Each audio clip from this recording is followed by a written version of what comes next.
ہمارے بہت پیارے بہت ہی محترم سے شخصیت جن سے میں بہت پیار کرتا ہوں، بہت پرزور انداز میں یہ بات کہتا ہوں کہ مولانا صفات عالم محمد زبیر، جن کی میٹھی میٹھی آواز، پیاری پیاری باتیں لوگوں کے دلوں میں کانوں کے ذریعے پہنچتی ہوئی رس گھولتی ہیں۔ آپ یقین کریں اتنی میٹھی آواز میں اور میٹھی زبان کے اندر اتنی پیاری پیاری باتیں جب کی جاتی ہیں، دل چاہتا ہے سنتے رہیے، سنتے رہیے اور پھر سنتے رہیے۔ مگر وہی بات سب سے پہلے بہت پیار سے، محبت سے اور عقیدت کے ساتھ السلام علیکم ورحمۃ اللہ وبرکاتہ مولانا صاحب۔ وعلیکم السلام ورحمۃ اللہ وبرکاتہ۔ عبداللہ بھائی، ہم آپ کی محبتوں، عنایتوں اور چاہتوں کی قدر کرتے ہیں۔ اللہ تعالی ہم سب کو سلامت رکھے اور ہمارے تمام سامعین کو بھی اللہ تعالی سلامت رکھے، خیر و عافیت سے رکھے۔ آمین آمین اللہم آمین۔ مولانا صاحب خوش رہے اور مسکراتے ہوئے، ماشاءاللہ ماشاءاللہ، اللہ آپ کو خوش رکھے، بہت اچھے لگتے ہیں اللہ ہم سب کو مسکراتا ہوا رکھے اور ہر طرح کی تکلیف اور اذیت اور مصیبت اور پریشانی کو ہم سے دور فرمائے، آمین یا رب العالمین۔ آمین اللہم آمین اللہم آمین۔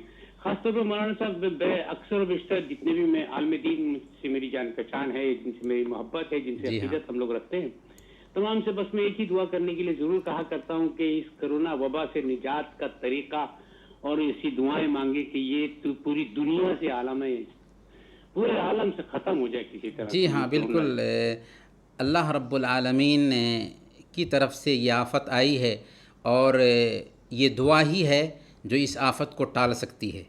اس لیے ہم سب کو اللہ رب العالمین سے خاص طور پر قبولیت کے اوقات میں بھی کثرت سے دعا کرنی چاہیے۔ بہت لمبا وقفہ ہو گیا، لیکن اس کے ساتھ ساتھ ہم اللہ کی رحمت سے امید رکھتے ہیں کہ انشاءاللہ اللہ نے چاہا تو بہت جلد یہ آفت ہمارے سر سے دور ہوگی انشاءاللہ۔ اللہ تعالی ہم سب کو اس کرونا کی آفت سے نجات دلائے، آمین یا رب العالمین۔ وہ تبلیغی گفتگو ہمارے پیارے نبی صلی اللہ علیہ وآلہ وسلم کی 5 اہم نصیحتیں۔ جی عبداللہ بھائی، صحابہ کرام نیکیوں کے رسیا تھے، خیر کی طرف لپکنے والے اور اس کو اپنی زندگی میں برتنے والے تھے، اور اللہ کے رسول صلی اللہ علیہ وسلم کے حکم کو اپنی آنکھوں کا سرما تصور کرتے تھے۔ اسی قبیل کا ایک واقعہ آج ہم اپنے سامعین کی خدمت میں پیش کریں گے، جس میں ہم سب کے لیے درس ہے، عبرت ہے، نصیحت ہے، پیغام ہے، اور اس میں اللہ کے نبی صلی اللہ علیہ وسلم کی 5 نصیحتیں ہیں۔ سنن ابی داؤد کی روایت ہے، حضرت جابر بن سلیم رضی اللہ تعالیٰ عنہ بیان کرتے ہیں کہ میں نے ایک آدمی کو دیکھا جس سے لوگ رجوع کر رہے تھے، ان کی باتوں کو بہت اہمیت دے رہے تھے، جو حکم فرماتے لوگ اس پر عمل کرتے اور جس کام سے روکتے لوگ اس سے رک جاتے تھے، ان کی ہر بات قبول کر رہے تھے۔ میں نے کہا یہ صاحب کون ہیں؟ تو لوگوں نے مجھ سے کہا ھذا رسول اللہ صلی اللہ علیہ وسلم، یہ اللہ کے رسول محمد صلی اللہ علیہ وسلم ہیں۔ یعنی ایک نئے انسان تھے جنہوں نے پہلی مرتبہ محمد صلی اللہ علیہ وسلم کو دیکھا تھا، اس وقت جب کہ اللہ کے نبی صلی اللہ علیہ وسلم صحابہ کرام کے بیچ تشریف رکھتے تھے۔ جب ان کو پتہ چلا کہ یہ اسلام کے پیغمبر محمد صلی اللہ علیہ وسلم ہیں، تو انہوں نے کہا علیک السلام یا رسول اللہ، علیک السلام یا رسول اللہ۔ یہی الفاظ انہوں نے 2 مرتبہ دہرایا۔ اللہ کے رسول صلی اللہ علیہ وسلم نے فرمایا لا تقل علیک السلام، علیک السلام مت کہو۔ پھر آپ صلی اللہ علیہ وسلم نے اس کی وجہ بتائی کہ علیک السلام مردوں کا تحیہ ہے، یعنی زمانے جاہلیت میں لوگ اس کا استعمال مردوں کے لیے کیا کرتے تھے، اس لیے ایسا مت کہو۔ پھر اللہ کے نبی صلی اللہ علیہ وسلم نے ان کو سلام کرنے کا طریقہ بتایا کہ کہو السلام علیک، اور یہی سلام مسلمانوں کا آپسی تحیہ ہے، جس کا تبادلہ ہم مسلمان آپس میں ایک دوسرے سے جب ملتے ہیں تو کرتے ہیں۔ سلام میں آخر کیا پیغام ہوتا ہے بہت سارے بھائیوں کو معلوم نہیں ہوگا۔ جب ہم کسی سے کہتے ہیں السلام علیکم ورحمۃ اللہ وبرکاتہ، تو اس میں ہمارے سامنے والے کو ہم 3 طرح کی دعائیں دیتے ہیں۔ پہلے نمبر پر السلام علیکم، یعنی آپ سلامت رہیں، ہر آفت، مصیبت، بیماری اور پریشانی سے محفوظ رہیں۔ سبحان اللہ۔ دوسرے نمبر پر ورحمۃ اللہ، یعنی آپ پر اللہ کی رحمت ہو، یعنی اللہ آپ پر ہر طرح کی نعمتیں، اچھائیاں اور بھلائیاں سایہ ڈالیں۔ تیسرے نمبر پر وبرکاتہ، یعنی جو نعمتیں آپ کو ملی ہوئی ہیں ان میں برکت ہی برکت پیدا ہو اور ان نعمتوں کو دوام حاصل ہو جائے۔ سبحان اللہ، کتنا پیارا تحیہ ہے جس کا استعمال ہم آپس میں ایک دوسرے سے ملتے ہیں تو کرتے ہیں۔ برکیف حضرت جابر بن سلیم رضی اللہ تعالیٰ عنہ نے اللہ کے نبی صلی اللہ علیہ وسلم سے اس کے بعد پوچھا کہ انت رسول اللہ صلی اللہ علیہ وسلم، کیا آپ اللہ کے رسول ہیں؟ آپ صلی اللہ علیہ وسلم نے فرمایا سنو، میں اللہ کا رسول ہوں، اس اللہ کا رسول کہ جب تجھے کوئی تکلیف پہنچے، کوئی مصیبت لاحق ہو اور تو اس کو پکارے تو وہ تیری پکار سنتا ہے اور تیری مصیبت دور کر دیتا ہے۔ اگر قحط سالی آ جائے، اکال پر جائے اور تو اس کو پکارے تو وہ قحط سالی کو دور کر کے زمین کو ہرا بھرا کر دیتا ہے، کیونکہ اللہ تعالیٰ ہی بارش نازل کرتا اور پودے اگاتا ہے۔ اور اگر تم کسی بے آب و گیاہ چٹیل میدان میں ہو اور تیری سواری گم ہو جائے اور تم اس کو پکارو تو وہ تیری سواری واپس کر دیتا ہے، یعنی تیرے پاس اسے لوٹا دیتا ہے۔ غرض ہے کہ اللہ کے رسول صلی اللہ علیہ وسلم نے ایک اجنبی انسان تک نہایت پیار سے، محبت سے توحید کی دعوت پہنچا دی کہ اسلام جس سے اللہ کی بات کرتا ہے وہی سارے انسانوں کی ضرورت پوری کرتا ہے، وہی مصیبت دور کرتا ہے، وہی بیماروں کو شفا دیتا ہے، وہی زمین سے تمہارے لیے غلے اور اناج نکالتا ہے۔ وہ صرف مسلمانوں کا رب نہیں بلکہ رب العالمین ہے، ساری کائنات کا پالنہار اور مالک ہے۔ اللہ اکبر۔ یہ سن کر جابر بن سلیم رضی اللہ تعالیٰ عنہ کے دل کی دنیا بدل جاتی ہے، ایمان کی دولت سے مالا مال ہو جاتے ہیں اور اللہ کے نبی صلی اللہ علیہ وسلم سے وصیت کے طلبگار ہوتے ہیں۔ چنانچہ وہ کہتے ہیں اعہد الیہ، مجھے کچھ وصیت کیجئے جس پر میں عمل کر سکوں۔ اللہ کے نبی صلی اللہ علیہ وسلم نے ان کو 5 وصیتیں کیں۔ سب سے پہلے فرمایا لا تسبن احدا، کسی کو گالی مت دو، دوسروں کو اذیت پہنچانے سے اپنی زبان کی حفاظت کرو، اپنی زبان پہ برے کلمات مت لاؤ۔ چنانچہ جابر کہتے ہیں کہ فما سببت بعدہ حرا ولا عبدا ولا بعیرا ولا شاطا، اس کے بعد میں نے کسی کو گالی نہیں دی، نہ آزاد کو، نہ غلام کو، نہ اونٹ کو اور نہ بکری کو۔ اللہ کے نبی صلی اللہ علیہ وسلم کے فرمان کا پاس و لحاظ دیکھیے، اس قدر وہ پاس و لحاظ رکھتے ہیں کہ زندگی بھر بد زبانی اور گالی گلوچ سے بچے رہتے ہیں، یہاں تک کہ جانوروں تک کو برا بھلا نہیں کہتے۔ دوسری نصیحت یا دوسری وصیت یہ کی کہ وَلَا تَحْقِرَنَّ مِنَ الْمَعْرُوفِ، کسی بھی نیکی کے کام کو حقیر مت سمجھو۔ پہلی وصیت یہ تھی کہ بد زبانی مت کرو، کسی کو گالی مت دو۔ دوسری وصیت یہ کی کہ کسی بھی نیکی کے کام کو حقیر مت سمجھو، یعنی جب بھی نیکی کے کام کا موقع ملے کر گزرو، چاہے ظاہر میں کتنا ہی معمولی کیوں نہ نظر آ رہا ہو، کیونکہ ہماری نظر میں وہ معمولی ہو سکتا ہے لیکن اللہ کی نظر میں اس کی بہت قدر ہے۔ تبھی تو آپ دیکھیں کہ ایک بدکار عورت کو اللہ تعالیٰ نے صرف اس بنیاد پر معاف کر دیا اور اسے جنت میں داخل کیا کہ اس نے ایک پیاسے کتے کو پانی پلا دیا تھا۔ اس لیے پتہ نہیں کہ کون سی نیکی اللہ کو بھا جائے، لہذا ہمیں کسی بھی نیکی کو حقیر نہیں سمجھنا چاہیے۔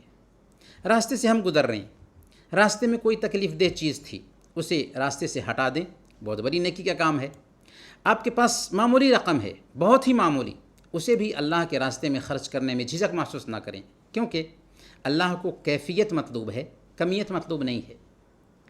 تیسری وصیت یہ تھی کہ وَأَن تُكَلِّمَ أَخَاكَ وَأَنْتَ مُنبَسِطٌ إِلَيْهِ وَجْهُكَ، کہ تم اپنے بھائی سے اس کیفیت میں بات کرو کہ تمہارا چہرہ کھلا ہوا ہو، اللہ اکبر، یعنی ہر آدمی کے ساتھ خندہ پیشانی سے، کشادہ پیشانی سے بات کرو، کیونکہ اپنے بھائی سے مسکراتے چہرے کے ساتھ ملنا بھی ثواب کا کام ہے۔ اللہ کے نبی صلی اللہ علیہ وسلم فرماتے ہیں کہ تبسمک علی وجہ اخیک صدقہ، تمہارا اپنے بھائی سے مسکرا کر ملنا بھی صدقہ ہے، اس میں بھی ثواب ہے۔ ثواب صرف پیسہ خرچ کرنے میں نہیں ہے، بلکہ مسکرا کر اگر ہم اپنے بھائی سے ملتے ہیں تو اس میں بھی ہمیں ثواب ملتا ہے۔ یہاں تک کہ حضرت جریر بن عبداللہ البجلی رضی اللہ تعالیٰ عنہ صحابی رسول ہیں، کہتے ہیں کہ جب بھی میں اللہ کے رسول صلی اللہ علیہ وسلم سے ملا آپ مسکراتے ہوئے دکھائی دیے۔ سبحان اللہ۔ چوتھی وصیت یہ تھی کہ ورفع ازارک الی نصف الساق فإن ابیت فإلی الکعبین وإیاک وإسبال الازار فإنها من المخیلۃ وإن اللہ لا يحب المخیلہ، یعنی اپنا پاجامہ یا تہبند آدھی پنڈلی تک رکھو، اگر آدھی پنڈلی تک نہیں رکھ سکتے تو ٹخنوں تک رکھو، اور ٹخنوں سے نیچے ازار لے جانے سے بچو، کیونکہ اس میں تکبر ہے اور اللہ تعالیٰ تکبر اور گھمنڈ کو پسند نہیں کرتا۔ اللہ کے نبی صلی اللہ علیہ وسلم نے یہ نہیں کہا کہ تکبر نہ ہو تو نیچے کر سکتے ہو، صحیح، اور تکبر ہو تو مت کرو، بلکہ ایک عام بات کہی کہ ٹخنے سے نیچے کپڑے کو نہ رکھو کیونکہ یہ تکبر ہے۔ اور خود اللہ کے نبی صلی اللہ علیہ وسلم جو تکبر سے کوسوں دور تھے، اس کے باوجود بھی آپ نے کبھی اپنے کپڑے کو ٹخنے سے نیچے نہیں رکھا۔ اللہ اکبر، اللہ اکبر، سبحان اللہ۔ پانچویں وصیت اس میں یہ ہے، اللہ کے نبی صلی اللہ علیہ وسلم نے یہ کی کہ وَإِنِ امْرَؤٌ شَتَمَكَ وَعَيَّرَكَ بِمَا يَعْلَمُ فِيكَ فَلَا تُعَيِّرْهُ بِمَا تَعْلَمُ فِيهِ فَإِنَّمَا وَبَالُ ذَلِكَ عَلَيْهِ، یعنی اگر کوئی آدمی تم کو گالی دے یا کسی ایسے عیب کی وجہ سے تجھے آر دلائے جو تیرے اندر پایا جاتا ہے، تو تو اس کے بدلے میں اسے اس کے عیب پر آر مت دلاؤ جو عیب تم اس کے اندر جانتے ہو۔ مطلب یہ کہ اگر تجھے کوئی گالی دیتا ہے تو تم بھی اسے گالی مت دو، اگر کوئی تجھے آر دلاتا ہے تو تم بھی اسے آر مت دلاؤ، کیونکہ جس نے تجھے گالی دی اور آر دلایا اس کا وبال وہ خود بھگتنے والا ہے، اور ایسا کر کے تم اپنے وقار کو مجروح مت کرو۔ اس حوالے سے شاہ اسماعیل شہید رحمۃ اللہ علیہ جو ہندوستان کے بہت بڑے عالم دین تھے، ایک مرتبہ وہ جامع مسجد میں وعظ فرما رہے تھے، خطبہ دے رہے تھے کہ ایک آدمی نے آپ کو تکلیف پہنچانے کے لیے بھرے مجمع میں سب کے سامنے کھڑے ہو کر کے اس نے کہا کہ مولانا ہم نے سنا ہے کہ آپ حرام زادے ہیں۔ کیا کہا؟ کہ مولانا میں نے سنا ہے کہ آپ حرام زادے ہیں۔ اتنے بڑے عالم کو اتنی سخت گالی دی گئی تھی، آپ ذرا تصور کر سکتے ہیں کہ کیا حالت ہوگی ہماری اور آپ کی اگر ہمیں اس طرح کی گالی دی جائے۔ لیکن شاہ اسماعیل شہید رحمۃ اللہ علیہ ذرہ برابر بھی غصہ نہیں ہوئے اور فرمایا کہ آپ کو غلط خبر ملی ہے، میری والدہ کے نکاح کے گواہ تو اب بھی دلی میں بہت سارے لوگ ہیں۔ برکیف خلاصہ یہ ہے کہ اس حدیث میں اللہ کے نبی صلی اللہ علیہ وسلم نے غلطی دیکھی تو نکیر فرمائی اور کہا کہ کسی کو سلام کرنا ہے تو کہو السلام علیکم، السلام علیکم ورحمۃ اللہ وبرکاتہ۔ پھر اس بندے کو اسلام کی دعوت دی، اس لیے ہمیں بھی انسانوں کا خیر خواہ بننا چاہیے اور ایسے لوگوں تک اللہ کا دین پہنچانا چاہیے جن تک اللہ کا دین نہیں پہنچ سکا ہے۔ پھر اللہ کے نبی صلی اللہ علیہ وسلم نے 5 باتوں کی وصیت کی کہ کسی کو گالی مت دو، اپنی زبان کی حفاظت کرو، کسی بھی نیکی کے کام کو حقیر مت سمجھو، تم اپنے بھائی سے اس کیفیت میں بات کرو کہ تمہارا چہرہ بالکل کھلا ہوا ہو، مسکراتے چہرے کے ساتھ ملو کسی سے بھی، اور اپنا پاجامہ جو ہے نا ٹخنوں سے اوپر رکھو۔ اور اسی طریقے سے اللہ کے نبی صلی اللہ علیہ وسلم نے یہ بھی فرمایا کہ اگر کوئی تم کو گالی دے یا تجھے عار دلائے تو تم اس کے عیب پر اس کو عار مت دلاؤ۔ یہ بہت ہی اہم وصیت ہے۔ جیسے اللہ کے نبی صلی اللہ علیہ وسلم نے اس صحابی کو وصیت کی تھی، ویسے ہی ہمیں بھی ان وصیتوں کو اپنی زندگی میں برتنے کی کوشش کرنی ہے۔ اللہ تعالی ہم سب کو اسی توفیق عطا فرمائے۔ وصلی اللہ علی نبینا محمد وعلی آلہ وصحبہ اجمعین۔ اللہ اکبر، اللہ اکبر۔ مولانا صاحب ماشاء اللہ ماشاء اللہ، سبحان اللہ۔ سامعین کرام، 5 شخصیتیں جو ان کی وضاحت بھی مولانا صفات علی محمد زبیر بہت ہی سہل انداز میں اور اتنے آسان سے انداز میں کی کہ یقیناً آپ لوگوں کی سماعتوں تک پہنچی ہوگی اور آپ لوگوں کو سمجھ میں بہت اچھی طرح سے آ جائے گی۔ مگر سمجھیں گے ہم ایک چھوٹا سا وقفہ لیں گے. وقفے کے بعد جب واپس آئیں گے مولانا صفات عالم محمد زبیر ہمارے ساتھ موجود ہیں, ان سے کچھ سوالات بھی کریں گے. یہ سمجھیں جو پھر آپ کا استقبال ہے اور کچھ سوالات کا سلسلہ شروع کرتے ہیں. سمجھیں گے ہم سب سے پہلے مولانا صاحب ایک بہت ہی آسان سا سوال ہے, اکثر لوگ پوچھتے رہتے ہیں یہ سوال کہ کسی کی سمجھ میں اس کا جواب صحیح طور پر نہیں آتا کہ کیا یہ بات صحیح ہے جو بھی بچہ دنیا میں آتا ہے یہ مسلمان پیدا ہوتا ہو. جی ہاں, اسلام یہ کہتا ہے کہ جو بھی بچہ اس دنیا میں آتا ہے وہ مسلمان ہی ہوتا ہے, صحیح, کیونکہ اللہ رب العالمین قرآن کریم میں بیان فرماتا ہے فطرت اللہ التی فطر الناس علیہا, یہ اسلام دین فطرت ہے جس پر اللہ تعالیٰ نے انسانوں کو پیدا کیا ہے. یعنی ہر انسان جب پیدا ہوتا ہے تو وہ واقعی مسلمان رہتا ہے. بہرکیف کہنا یہ ہے کہ ہر بچہ اسلام پر پیدا ہوتا ہے, اور یہ صراحت اللہ تعالیٰ نے قرآن کریم میں کی ہے. اور خود اللہ کے نبی صلی اللہ علیہ وسلم نے صحیح بخاری اور مسلم کی روایت کے مطابق بیان فرمایا کہ کل مولود یولد علی الفطرۃ فابواہ یہودانہ او ینصرانہ او یمجسانہ, ہر بچہ اسلام پر پیدا ہوتا ہے. یہ الگ بات ہے کہ اس کے ماں باپ اس کو یہودی بنا دیتے ہیں یا عیسائی بنا دیتے ہیں یا مجوسی بنا دیتے ہیں. تو کہنے کا مطلب یہ ہے کہ اس کی پیدائش ہوئی تھی اسلام پر, لیکن تربیت کی وجہ سے بچہ اپنے ماں باپ کے دین پر عمل کرنے لگتا ہے. بالکل ٹھیک ہو گیا. اچھا مولانا صاحب زیادہ سوالات پوچھ لیتے کیونکہ وقت ہمارے پاس بہت کم رہ جاتا ہے کہ کیا یہ بات صحیح ہے کہ ایک قبلہ رخ تھوکنے کا کیا حکم ہے, یہ کیا چیز ہے؟ جی, اگر آدمی قبلہ رخ تھوکتا ہے اور وہ نماز میں ہے تو اس سے سختی کے ساتھ منع کیا گیا ہے. اسے چاہیے کہ اگر تھوکنے کی نوبت آتی ہے تو ٹیشو پیپر میں یا اپنے دائیں طرف نہیں بلکہ بائیں طرف تھوکے. اور اگر کوئی آدمی نماز میں نہیں ہے تب بھی قبلہ کی طرف تھوکنے سے بہرحال بچنا چاہیے. صحیح ہو گیا, کیونکہ اس سے منع کیا گیا ہے. اگرچہ کسی کی نیت قبلہ کی طرف تھوک کر کے قبلہ کی توہین مقصود نہ ہو, لیکن پھر بھی قبلہ کی طرف تھوکنے سے بچنا چاہیے, کیونکہ حدیث میں آتا ہے کہ جس آدمی نے قبلے کی طرف تھوکا تو قیامت کے دن وہ شخص جب آئے گا تو اس حال میں آئے گا کہ اس کا تھوک اس کی آنکھوں کے درمیان لگا ہوگا. تو اس لیے اس سے بچنا چاہیے. جی, اللہ اکبر. اچھا مولانا صاحب ایک سوال ہے کہ اگر کسی نے اپنے بھائی سے نہ بات کرنے کی قسم کھا لی ہو تو اسے کیا کرنا چاہیے؟ جی, اگر کسی آدمی نے یہ قسم کھایا کہ ہم اپنے بھائی سے بات نہیں کریں گے یا فلاں کے گھر نہیں جائیں گے, تو کسی اپنے بھائی سے بات کرنا اچھی چیز ہے, یا کسی کے گھر نہ جانے کی قسم کھا لینا اچھی بات نہیں ہے بلکہ جانا چاہیے.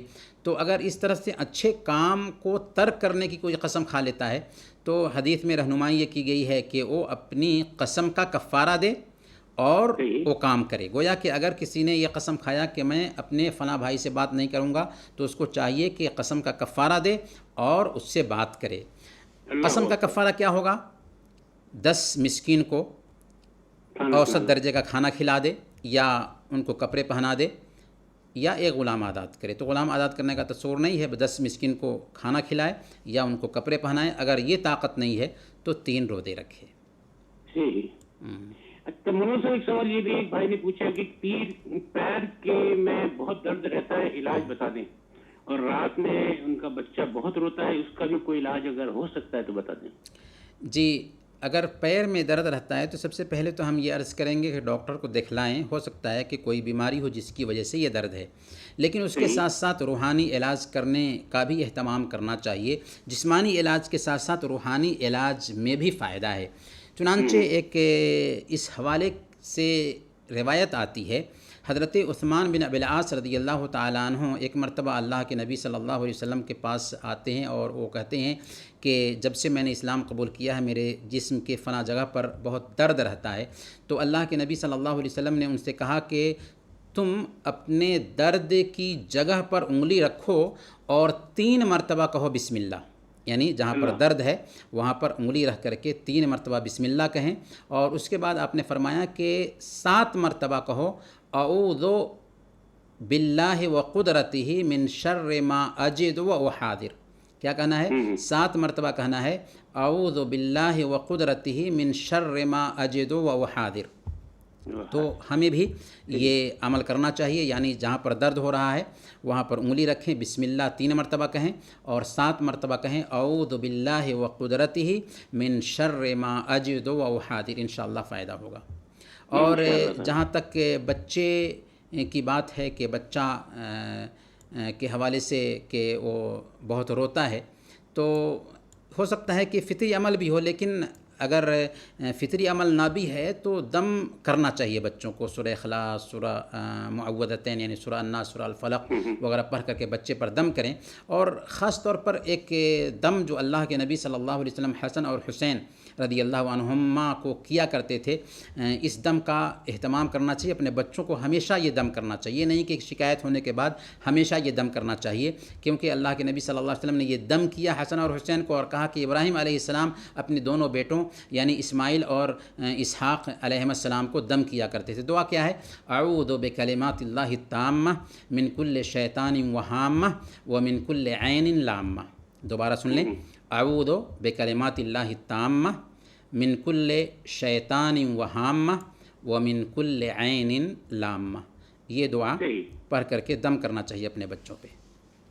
ماشاء اللہ، سبحان اللہ۔ اچھا مولانا صاحب، میں سامعین کرام آپ کو یہ بتاتا چلوں کہ جن لوگوں کو جلدی میں مولانا صاحب کی دعا اگر سمجھ میں نہ آئی ہو، ہم لوگ فیس بک پہ اس وقت لائیو ہیں، تو ہمارا فیس بک پہ جو یہ ہمیشہ ہی رہے گا، یہ فیس بک کے اوپر، تو جب بھی آپ کو ضرورت پڑے تو وہاں سے نکال کے آپ کسی کاغذ پہ یا قلم پہ لے کر لکھ لیں، تاکہ آپ کو یہ دعا پڑھنے میں اور سیکھنے میں آسانی ہو جائے۔ جی مولانا صاحب ایک کالر لیتے ہیں۔ ہلو، السلام علیکم ورحمۃ اللہ وبرکاتہ۔ جی ہلو، السلام علیکم۔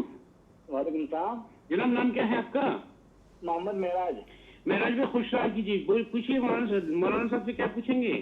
مولانا صاحب میں دو بھائی کا ایک ہی ساتھ شادی کرنا چاہ رہا ہوں، تو اس میں ایک ہی ولیمہ میں کام چل جائے گا یا دو ولیمہ کے لیے کرنا پڑے گا؟ نہیں، آپ کے دو بھائی سے کیا مراد ہے؟ 4 بھائی ہیں؟ نہیں، 2 بھائی ہے۔ 2 بھائی کی نا؟ ہاں صحیح، دو بھائی کا نا، ہاں صحیح ہو گیا، 2 بھائی کی۔ ہاں جی، بس ٹھیک ہے۔ ایک 2-4 دن کے آگے پیچھے جو شادی کریں گے تو ولیمہ جو ہوتا ہے، ولیمہ کے لیے کیا ایک ہی میں ہو جائے گا یا دوسرا بھی کرنا پڑے گا؟ بہت شکریہ آپ کا اپنے معراج بھائی، آپ نے بڑا مزیدار سوال پوچھا، مجھے بھی پوچھنا تھا یہ مولانا صاحب۔ جی مولانا صاحب۔ جی، اصل میں اگر زیادہ وقفہ نہیں ہے اور 1-2 دن کے اندر میں ہے تو ایک ہی ولیمہ میں دونوں کو جمع کر سکتے ہیں، ایسا کوئی مسئلہ نہیں ہے کہ آپ لوگوں کو دعوت دیں گے اور کھانا کھلائیں گے۔ نیت یہ رکھیں کہ دونوں کا ولیمہ یہ چل رہا ہے، لیکن اگر زیادہ وقفہ ہے تو کم ہی صحیح ایک بکرا اس ولیمہ میں ذبح کر لیں اور دوسرا بکرا اس ولیمہ میں ذبح کر لیں، تو الگ الگ ولیمہ ہو جائے گا اور الگ الگ لوگوں کو دعوت دے کر کے آپ کھلا دیں۔ لیکن اگر زیادہ وقفہ نہیں ہے تو ایک ہی مرتبہ دونوں کو جمع کر سکتے ہیں۔ ماشاء اللہ، سبحان اللہ، میری مشکل آسان کر دی مولانا صاحب آپ نے۔ اور مولانا صاحب ایک سوال جو آپ سے پوچھنا چاہ رہا تھا میں کہ اگر حمل ساقط ہو جائے تو کیا اس کی نماز جنازہ جو ہوگی اسے پڑھ کر اسے دفن کیا جا سکتا ہے؟ جی، اگر وہ بچہ 4 مہینہ کا ہو چکا تھا پیٹ میں اور اس کے بعد وہ ساقط ہوا ہے تو ایسی حالت میں اس کے ساتھ عام انسان کا سا معاملہ کیا جائے گا، یعنی اس کو کفن دیا جائے گا، اس کے جنازہ کی نماز پڑھی جائے گی اور پھر اس کو دفن کیا جائے گا۔ لیکن اگر بچہ 4 مہینہ کا نہیں ہوا تھا تو پھر اس کے جنازہ کی نماز پڑھنے کی ضرورت نہیں ہے۔ اچھا مولانا صاحب ایک کالر ہے۔ ہلو، السلام علیکم ورحمۃ اللہ وبرکاتہ۔ السلام علیکم عبداللہ بھائی، کیا حال چال ہے؟ نام کیا ہے آپ کا؟ میرا نام سعید ہے۔ سعید بھائی خوش رہا کیجیے، مسکراتے ہوئے آپ بہت اچھے لگتے ہیں۔ الحمدللہ۔ کیا پوچھیں گے مولانا صاحب سے؟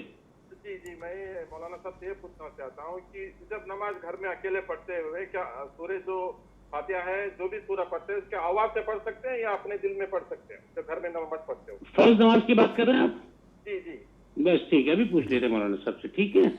ٹھیک ہے، بہت بہت شکریہ عبداللہ۔ جی مولانا صاحب۔ ہاں، سب سے پہلے تو ہم یہ عرض کریں گے کہ فرض نماز مرد کے لیے ضروری ہے کہ وہ مسجد میں جا کر کے ادا کرے، لیکن کسی سبب سے اگر ایک بندہ مسجد میں نہیں گیا اور گھر میں ادا کر رہا ہے تو جن نمازوں میں قرأت زور سے ہوتی ہے، جیسے عشاء کی نماز ہے، مغرب کی نماز ہے، فجر کی نماز ہے، تو ان نمازوں کی ادائیگی اگرچہ گھر میں کر رہے ہوں لیکن زور سے قرأت کرنا افضل ہے۔